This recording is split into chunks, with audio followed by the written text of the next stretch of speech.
Kasarung merupakan cerita rakyat populer di Indonesia, terutama di Jawa Barat.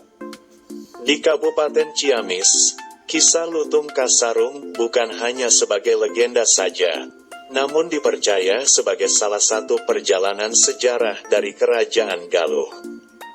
Desa Gunung Cupu, Kecamatan Sindangkasih, Kabupaten Ciamis, konon dipercaya sebagai tempat bertemunya Lutung Kasarung dengan Purbasari.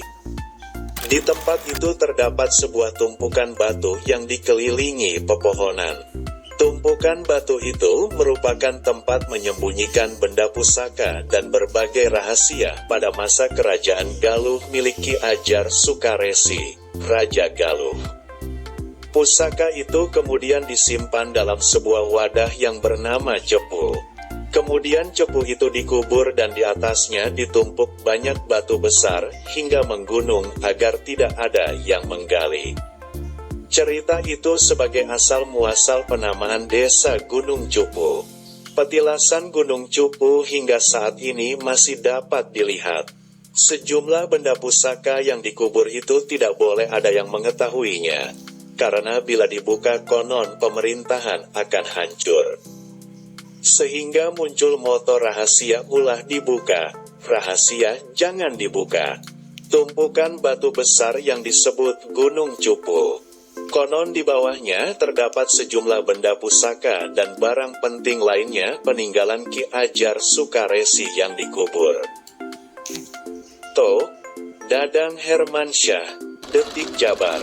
Ketua Padepokan Cupu Manik Ciamis, Oskoswara membenarkan cerita Lutung Kasarung berasal dari Gunung Cupu.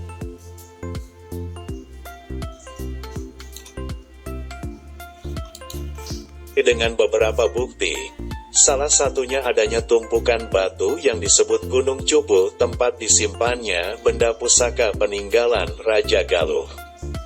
Gunung Cupu yang dulunya hutan belantara, konon dipercaya sebagai tempat untuk melatih para calon raja sebelum menduduki tahta dan memerintah.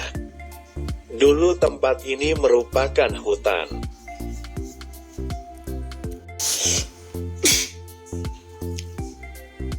Ki Ajar Sukaresi yang tidak lagi bertahta di Kerajaan Galuh memilih pergi ke wilayah Gunung Sawal.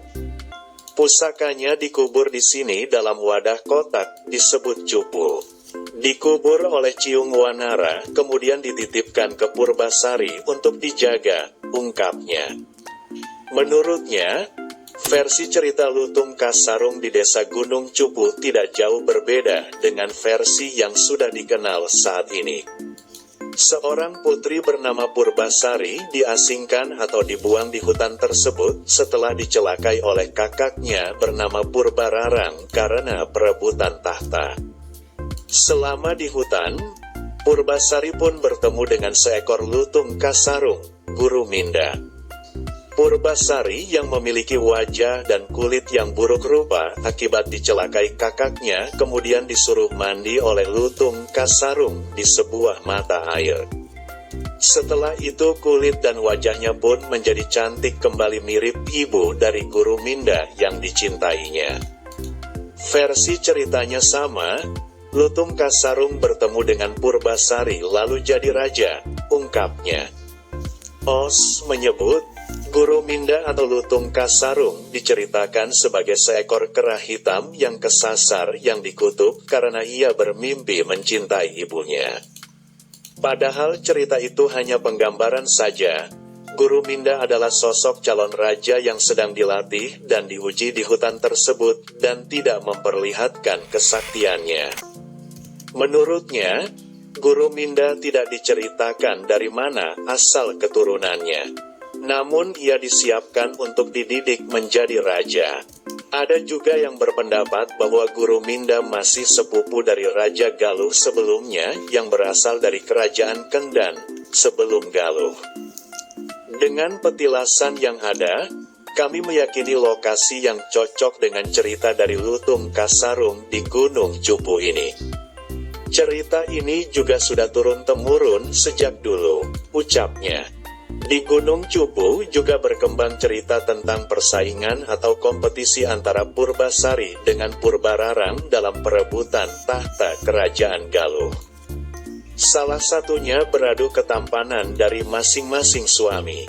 Purbasari mencintai Lutung Kasarung yang seekor kera berubah jadi seorang pria tampan bernama Guruminda. Sedangkan Purbararang memiliki suami bernama Indrajaya. Ada kompetisi beradu ketampanan dan kesaktian. Kemudian Guruminda berduel dengan Indrajaya dan dimenangkan oleh Guruminda. Akhirnya Purbasari dan Guruminda menjadi penguasa sebagai raja kerajaan Galuh, jelasnya. Purbasari pun memaafkan perbuatan Purbararang terhadapnya.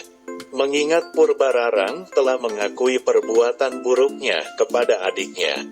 Kalau di kerajaan Galuh, Guruminda atau Lutung Kasarung itu dikenalnya sebagai sang minisri sebagai Raja Galuh ke-8, ungkapnya.